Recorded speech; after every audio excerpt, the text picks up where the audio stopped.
Jadi MK itu the guardian of constitution, Betul. penjaga atau pemelihara kesucian konstitusi kita, undang-undang dasar, bukan pengawal keluarga.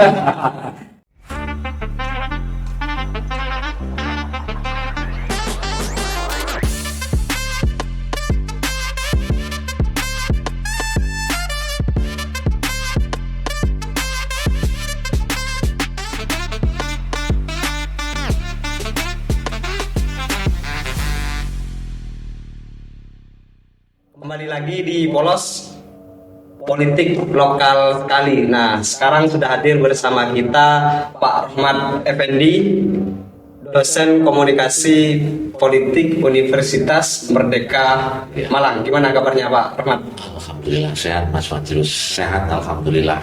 Ya, kita di sini akan ngobrol santai, kita diskusi santai tentang bagaimana sih peristiwa politik yang terjadi selama beberapa waktu terakhir ini. Siap ya. Jadi memang politik kita hari-hari ini memang sedang tidak sehat, tidak baik-baik sekali. Politik mana yang enggak sih? Politik yang nasional. Yang nasional ya. Betul. Jadi politik itu perlu dipahami sebagai sebagai kegiatan mengurus orang banyak. Oke. Jadi segala sesuatu yang berkaitan dengan urusan nasib dan martabat orang banyak itu kita sebut politik. Kalau itu yang dikatakan politik berarti semua perilaku penguasa, ya, bagaimana dia berperilaku. Penguasa ini pemerintah atau bukan? Penguasa termasuk pemerintah. Ya. Termasuk juga orang-orang kaya kita, karena mereka punya kuasa duit. Kalau pemerintah punya kuasa politik. Oke. Nah, kita masyarakat punya kuasa apa? Kita punya kuasa juga. Kuasa kita adalah nanti akan kita tentukan pada tanggal 14 Februari 2024. Oke. Nah, Waktu coblosan itu ya, kita punya kuasa. itu punya kuasa. Sekarang pun juga punya kuasa. Apa kuasa kita? Kuasa kita adalah, nah ini yang perlu kita bicarakan Mas Fadrus hari ini. Siapa ini sebetulnya politik kita saat ini, kita harus mengevaluasi kan, menilai sebetulnya suasana politik itu nanti kan suasana kehidupan masyarakat dari segala bidang kehidupan ya, mulai pendidikan, kesehatan, ekonomi, hukum, hak asasi manusia. Ini mari kita evaluasi semuanya. Nah, memang udah tugas baik atau betul. enggak. Ini tugas kita. Tugas kita, terutama memang yang ada di kampus ini agar keluar menganalisa itu, evaluasi. Iya. Jadi kalau kita lihat ya perjalanannya satu, yang terakhir itu soal bagaimana putusan Mahkamah Konstitusi kita soal yang masih hangat ini ya, soal batas usia capres. Jadi di penyusunan, di konsep penyusunan undang-undang itu kan ketika itu muncul wacana sebetulnya urusan umur itu bukan urusannya yudikatif. Ya, mau dibuat 70, mau dibuat 80 itu biarlah yang menetapkan, yang menyusun adalah lembaga legislatif. Dalam hal ini adalah DPR. Itu urusan mereka, karena mereka yang lebih mengerti, kan begitu. Jadi yang kita bayangkan sebetulnya ketika itu adalah Mahkamah akan menolak dan akan mengembalikan kepada DPR, iki urusanmu RDPR, itu urusanku sebagai mahkamah. Itu mimpi pengamat ya. Karena itu kan merubah saja kan, yang merubah aturan main ya, yang menyusun aturan main. Oke. Jadi soal itu, ayo dirubah, wes, mau DPR, oke siap bro, kita akan segera melakukan revisi. Ya sudah dibuat revisi, dibuat perubahan. Kan ranah mereka, alasannya apa, naskah akademiknya seperti apa, selesai sudah sebetulnya urusan. Tapi yang menjadi masalah, kok ini kok jadinya begini? Artinya mereka sidang di rapat pertemuan hakim itu, katanya mereka sepakat menolak. Tiba-tiba kemudian ada 4 yang menerima dan seterusnya. Intinya menerima atau ada perubahan undang-undang pemilu yang salah satunya adalah memang tidak ditetapkan, tapi di situ ada klausul atau ada tambahan redaksi bagi yang sudah menjadi atau pernah menjadi kepala daerah. Lah itu kan kok bisa ngatur hal-hal yang teknis begini? Sebetulnya mahkamah kan seharusnya ya yang diatur adalah hal-hal bertentangan dengan undang-undang atau tidak. Itu kan undang-undang MK kan disusun untuk itu. Jadi MK itu the guardian of constitution. Betul. Penjaga atau pemelihara kesucian konstitusi kita, undang-undang dasar. Bukan pengawal keluarga. Nah itu kan memang yang sekarang sedang digugat ya sama teman-teman aktivis, teman-teman akademisi juga. Iya itu, ya itu. Oke. Patut kita sayangkan lah itu. Jadi memang prosesnya yang disebut jangan-jangan prosesnya yang disebut cacat formil itu sejak pengangkatan misalnya. Ya kalau itu juga ada yang dilakukan juga oleh Mahkamah Konstitusi terkait dengan cacat formil. Cacat formil itu kaitannya dengan Undang-Undang Omnibus Law. Oke. Nah ini apa namanya? Tapi itu bukan.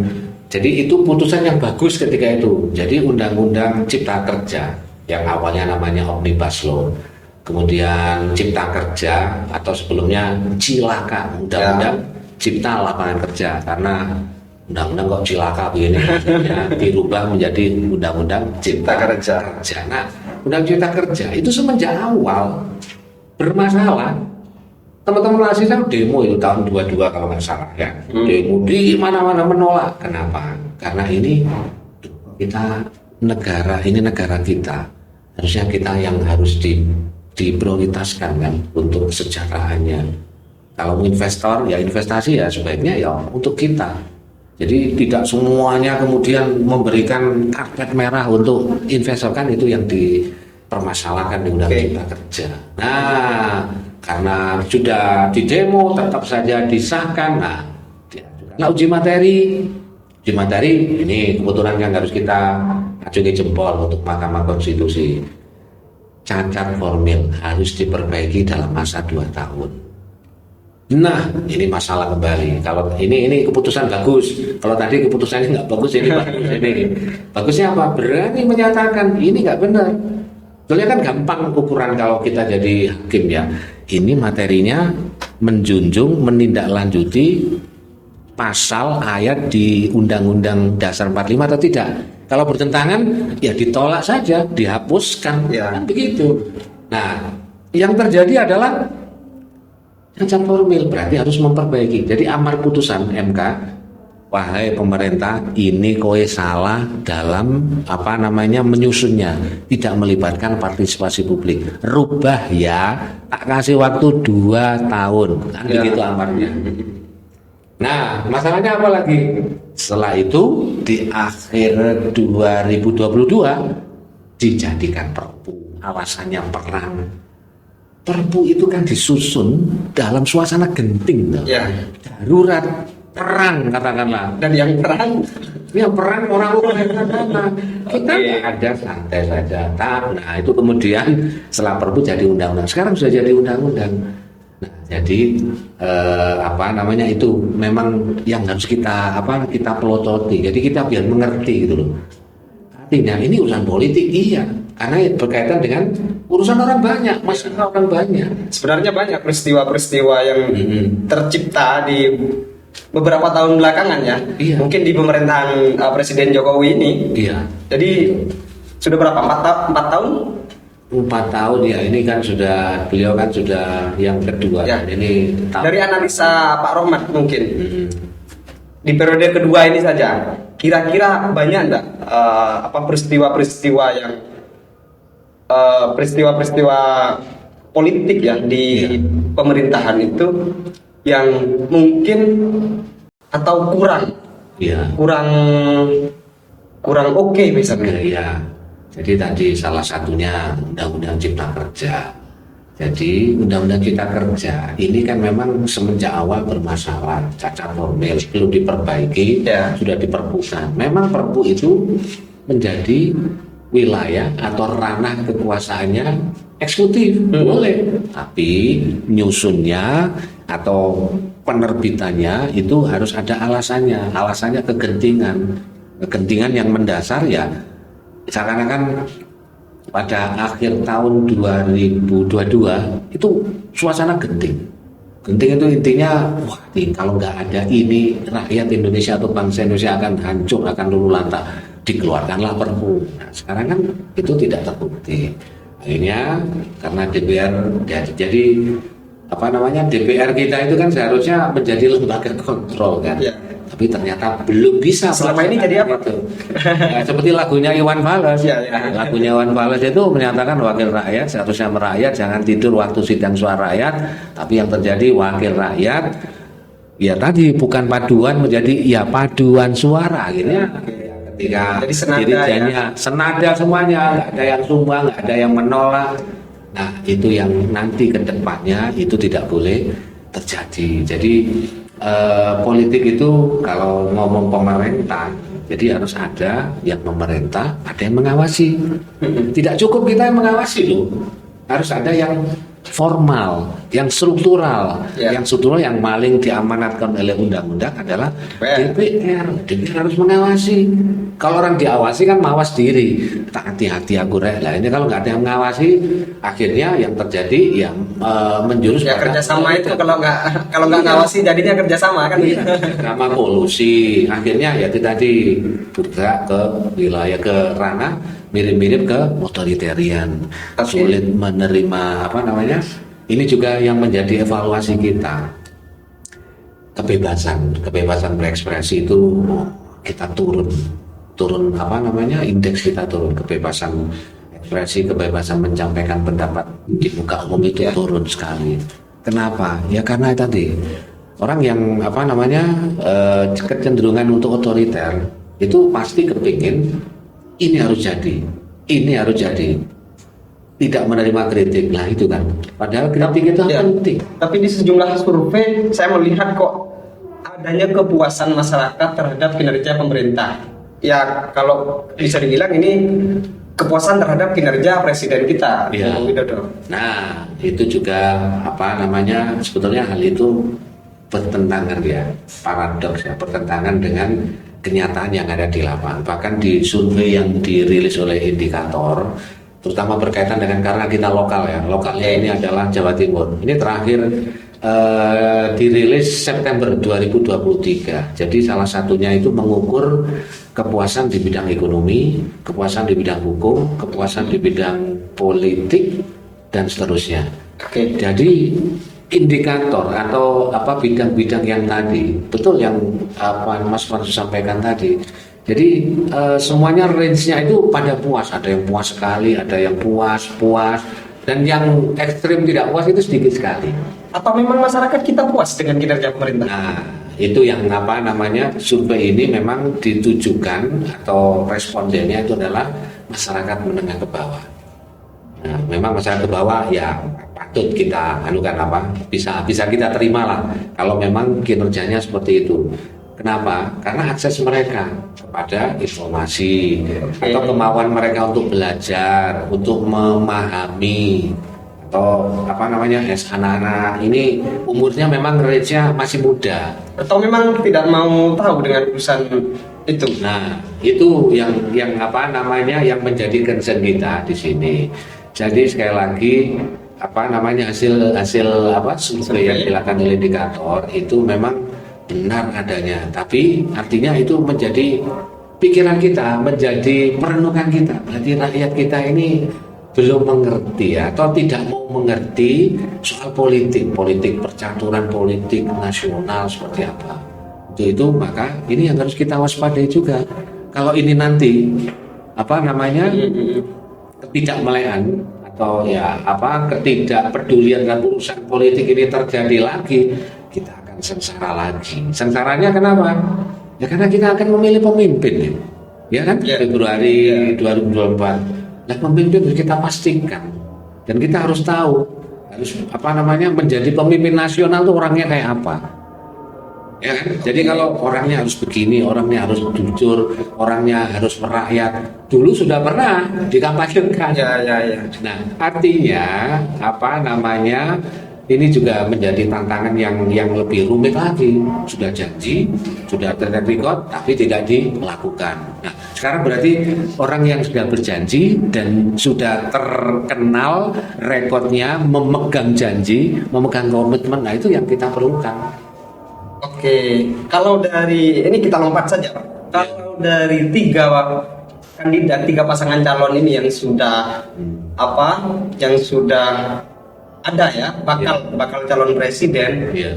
Anies, Muhaimin, Prabowo, Gibran, Ya. Ganjar, Mahfud MD. Iya. Nah dari tiga pasangan ini kan, saya kira sudah pada level yang oke ya, Iya. di tataran itu. Nah, Iya. tinggal memang bagaimana nanti mereka yang terpilih menjadi presiden dan wakil presiden Iya. komit itu tadi, Betul. Iya. komit terhadap janjinya. Kan siapapun itu, apa yang dijanjikan, kira-kira seperti itu. Nah, saya pengen tanya, kalau melihat komunikasi dari ketiga pasangan kontestan ini, Iya.